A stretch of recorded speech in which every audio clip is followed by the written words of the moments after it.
with both leaders. Have both leaders spoken at all directly with each other? And were there any signs last week that this might be brewing? Thanks. What might be growing? I'm sorry? Sorry, were there any signs last week that this outbreak of violence might be bubbling away, okay. I guess, brewing? Well, yes, there were enormous tensions building up during the week or so preceding this, which has actually led to a couple of initiatives being established by local actors. Some of them significantly associated with the armed group signatories to the Juba peace agreement. We have also, as a collateral mechanism, been meeting with both sides or speaking to them over the phone, asked for de-escalation, tried to help bridge differences where that was possible.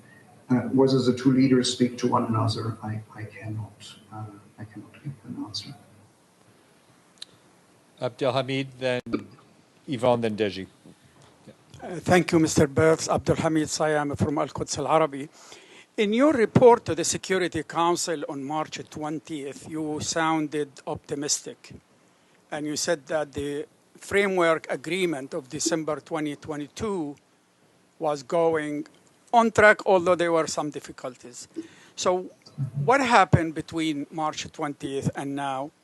That is one question. And the second, each side is accusing the other of receiving foreign aid, foreign intervention. Can you address the issue of foreign intervention in this conflict? Thank you. I've so far not heard both sides accusing the other of foreign intervention. Of course, in the, let's say, build-up of the tension, there have been accusations of being in league with other powers. Indeed, I would rather say that some of the influential countries around Sudan, Gulf countries and others, South Sudan, have made constant constructive efforts to de-escalate the situation together with us, trilateral mechanism. What went wrong? A question certainly to be studied once this confrontation is over. The framework agreement, which indeed I have been very optimistic about, and I still think it is a great step forward to get out of a political crisis. The framework agreement was an agreement between the military together, the leader of the armed forces of the SAF, the leader of the RSF, between the military and the civilian actors, or a large chunk of civilian actors, number of parties, armed struggle movements and others. And it was about, through a political declaration which had been negotiated actually under the supervision of General Burhan between the civilian signatories to the framework agreement and other non-signatories. It was about to be expanded with our support, of course. So it wasn't a conflict between the military and the civilians which had led to the 25 October 2021 that exploded here, but it was a power struggle between the two military forces we have in the country here. Thank you. Yvonne, then Deji. Thank you. Yvonne Murray, RTE News, Ireland. Have you raised the violation of UN property and operations directly with the generals? And if so, what has their reaction been? Have they blamed the other side? Have you raised the deaths of the WFP aid workers? And what, again, was their reaction? Exactly, as you say, I raised these issues, and the response is it was the other side. Central Television. My question is a follow-up with Yvonne's.